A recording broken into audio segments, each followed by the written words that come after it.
I was writing testimony for a regulatory committee meeting that was going to happen the next morning with a flight to catch to get there as well. And I forgot how to spell the word with. 4 letters. I've just written that word, I don't know, 10,000 times. If you've ever gone blank on something that easy at the worst possible moment, stay with me. There's a reason, and it might not be the one you think.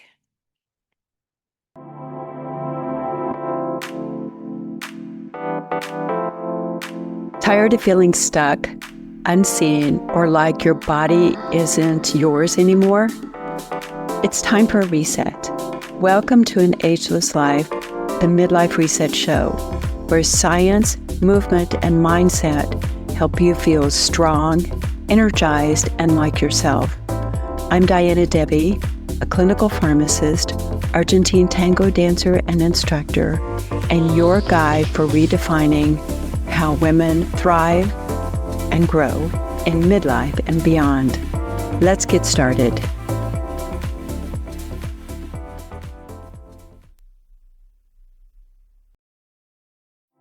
I was writing testimony for a regulatory committee hearing, the kind you submit in writing before you're allowed to say anything in front of the committee. It was due the next morning, and I had to fly to the other city to deliver it in person. We just learned about the proposed changes the day before, and there was not time to think about how to say it.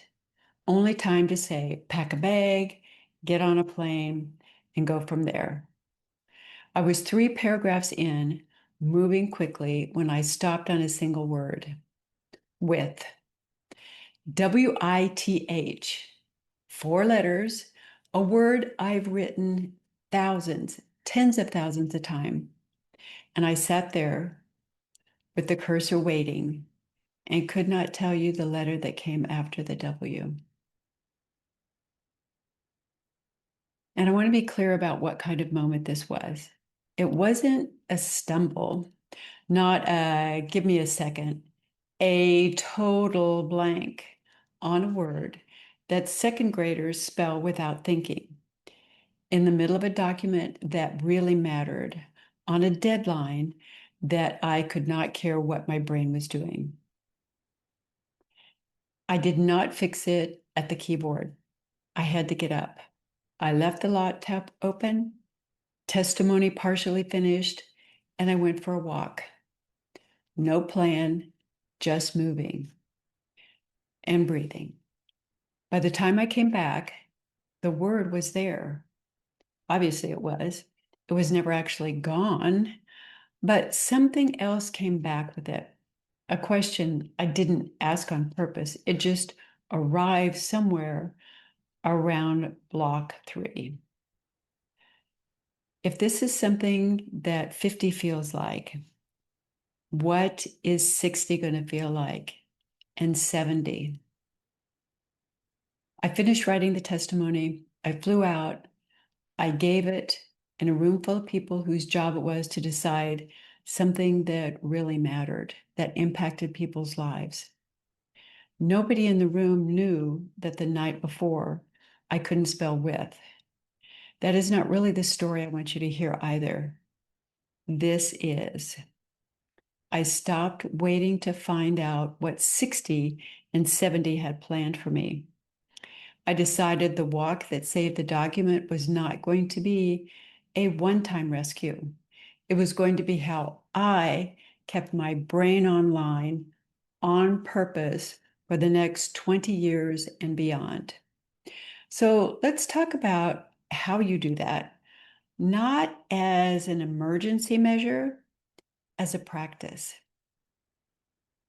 I'm Diana Debbie, clinical pharmacist for over 40 years, Argentine tango dancer and instructor, and this is Midlife Reset. This is part 4 of Still Moving. We've covered strength, the account that funds you for the next 20 years, balance, the skill that you use all day and never trained, the way you carry yourself in the room, the space you take up without saying a word, and today, the thing that runs it all, your brain.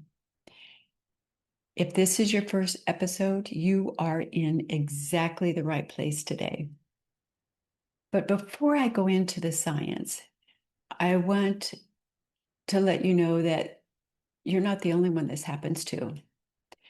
I have a client, we'll call her Rena, who runs a team of 40 people.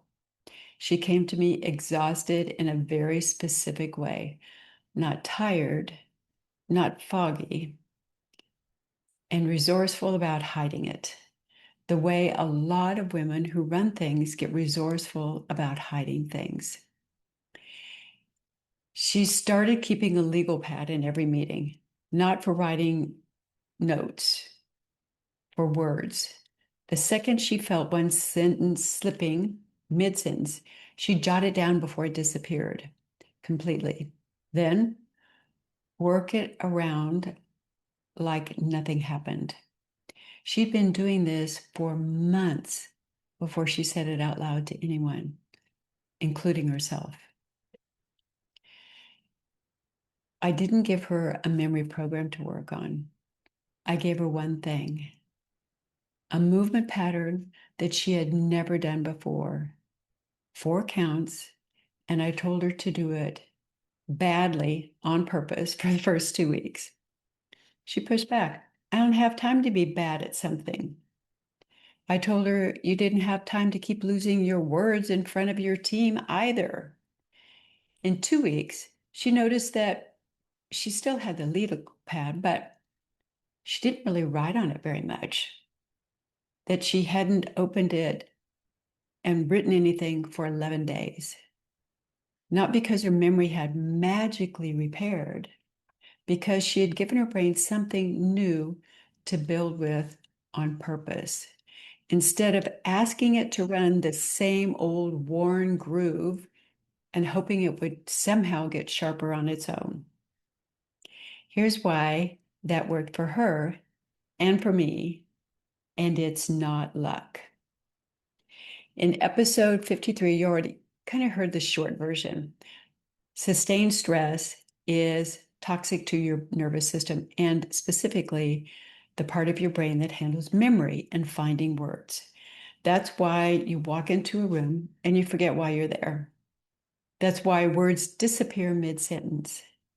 I told you then that it's reversible and the movement is the correction. And it proved it with this story about a walk in Tokyo that put me back together after a 12-hour flight. But what I didn't explain in that episode, because I didn't know it yet myself, was walk wasn't a lucky accident. It wasn't a one-time reset that you get to use once and then hope for the best. It's a system. And systems get built with reps, not with rescues. That's the new part. Your brain doesn't get sharper by thinking harder. It gets sharper the same way a muscle does, from a very specific kind of demand made on purpose on a schedule. There's research out that goes head to head. Dance against every other kind of physical activity, you name it. Cardio, weights, walking on its own. Across 27 different studies, more than 1,300 people ages 7 to 85, dance came out even, and in a lot of instances ahead, specifically for memory and cognitive function. Not dance is so much fun, so it counts too. Dance beats a competition on one thing you actually care about, which is whether your brain works. Here's why I think that is, and it connects right back to episode 57. So if you want to go over there and take a peek after we're finished. When you strength train, your muscles don't just get better. They release signaling chemicals into your bloodstream that talk directly to your brain. 3 of them are worth knowing by name because you'll hear them again. BDNF supports the survival of your neurons and the wiring, that superhighway that I talked about between them. The actual physical connections memory runs on. Irisin appears to calm the inflammation inside the brain itself. IGF-1 supports the growth of new neurons. Now, it's not necessary that you remember the names of these three, but just the concept, knowing that there are three different ways that movement improves your brain function. None of that is a metaphor. Your muscle, every time you ask it to do real work, is manufacturing the raw chemicals your brain uses to rebuild itself. That's circulation, not inspiration. Now to the specifics. Because movement is good for your brain is a kind of sentence that sounds nice and nothing changes. This is what actually happens with numbers. In 2011, researchers took 120 people that didn't move very much and split them into two groups and followed them for a year. One group walked 40 minutes a day, 3 days a week. Ordinary walking, nothing dramatic. The other group did stretching and toning. Familiar movements, nothing new being asked of them. At the end of the year, the walking group had the part of their brain that forms new memories and pulls Owens back when you need them had grown. About 2% on both sides. The stretching group, the hippocampus, that part of their brain, actually shrunk about 1.5%. Same 12 months. Now, think about that for a second. Doing something familiar, something that asked nothing new of your brain, was not neutral. It was actually losing ground. And the walking group's growth tracked directly to that chemical I said, BDNF levels, that same molecule, the one that your muscles manufacture and hands off to your brain. That's the number behind the question I asked myself on that walk. It's not a mystery.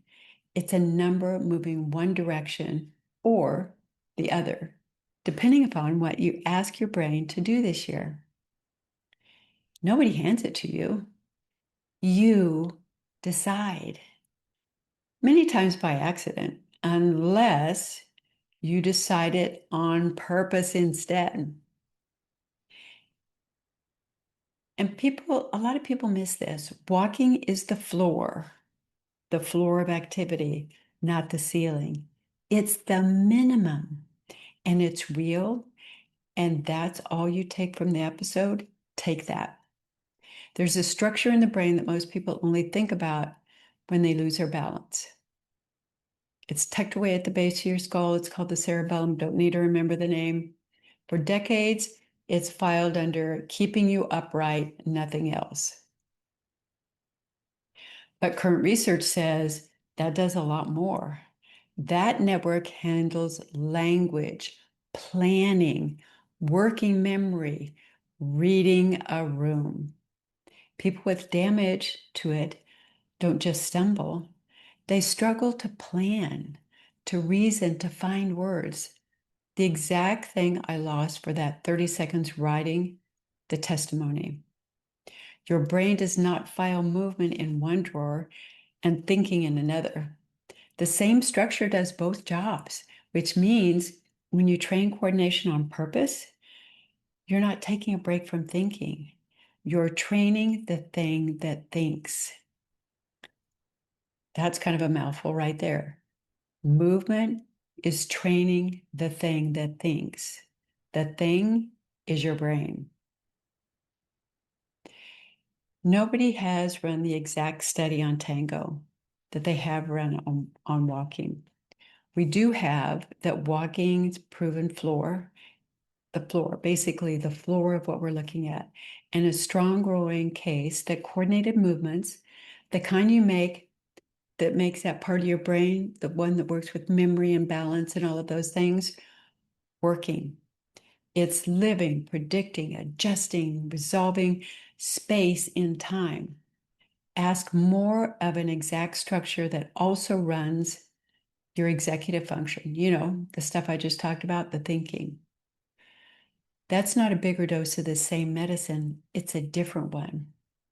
That's why walking fixed my testimony, and a crossword puzzle or doing crosswords would never have. A crossword asks the same structure to solve one narrow, finite, isolated puzzle while your body sits perfectly still. But your body was never designed to work in isolation. It wasn't solving a puzzle sitting still. I was asking my brain, the moving parts and the thinking parts, to all come back online together at the same time because they were never separate to begin with. So here's something to try. Not a workout, 3 ways to put your brain back to work intentionally instead of finding out mid-sentence in a room that this matters. The first one, the cross count. And this is the same exercise I gave my client. You stand, feet about a little less than shoulder width apart. Basically, you're lined up, your feet and your hips are under each other. You step forward with your right foot, tap it, and then bring it back. Then you do it with your left foot. You step forward, tap, and back. And you keep doing this: right, forward, tap, left, forward, tap. Pretty simple, involves movement, which is what we want, and balance, and a bunch of other things. The next thing we're going to do is when your right foot taps forward, your left arm reaches forward to match it. And then you come back and you drop your arm. And when the left foot moves forward, your right hand moves forward and then back. So you're basically opposite sides of the body. And this cross pattern with the arm and the leg in opposite work sides makes both halves of your brain talk to each other in a way that when you're just walking and not thinking about it, doesn't ask you.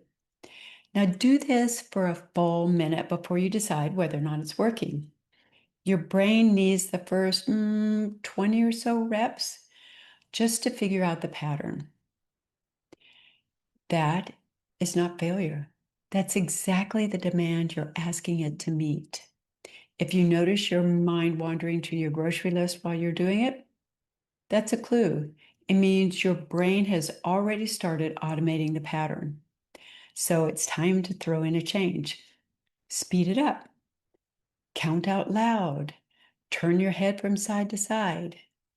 Clumsy is the whole point.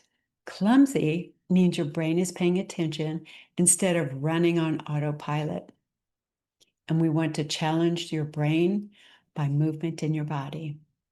The second one is change one thing before it goes quiet. Here's how you know a movement has stopped doing its job. When you can do it while you're thinking about your grocery list. The second that happens, it becomes repetition, not training. It is maintaining what you have, not building what comes next. So once a week, change one variable on purpose. Do the cross count with your eyes closed for 10 seconds, or do it to a different tempo. Put music on and play with that. Count backwards from 20 when you do it instead. You're not making the movements harder for your body. You're making it new for your brain. And new is the entire signal it needs and has been asking for. And the third one, the 30-second reset for when you're already in the room.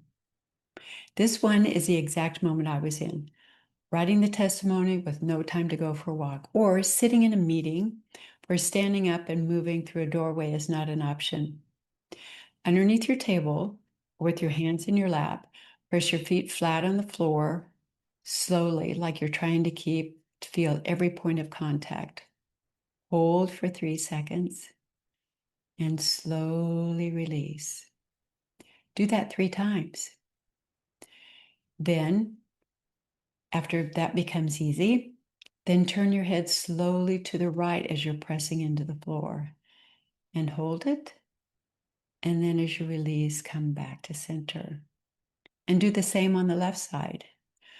Now, I'm not recommending that you do this 10 or 15 times in a meeting because it might be a little bit bizarre, but you can intersperse this, and believe me, no one will notice. That combination between feeling the floor and turning your head slowly sends a signal to your nervous system, especially the vagus nerve, the main communication between your brain and your body, that it is safe to come back online. Nobody in the room will know what you're doing, but it's not a trick. It's anatomy, and it's the fastest door back in when walking isn't an option. To get back to my story, I finished that testimony. I flew out. I gave it in a room that mattered, and nobody there knew that my brain had done to me the night before, but I knew. And I decided that walk wasn't going to be rescue. I only reach for in an emergency situation. It was going to be how I run my life for the next 20 years plus. I still don't actually know what 60 is supposed to feel like, or 70. I know how I feel, but I know it's not an accident anymore. It's a decision I made on purpose, 4 counts at a time. Rennie's legal pad in her bag. She's got it there. She needs it, but she doesn't need it. Eventually, it got so ratty that she decided to throw it out. You don't need a crisis to start either. You need 4 counts, 1 minute, and the willingness to be bad at something new on purpose. You won't build the next 20 to 40 years, 4 counts at a time forever, though.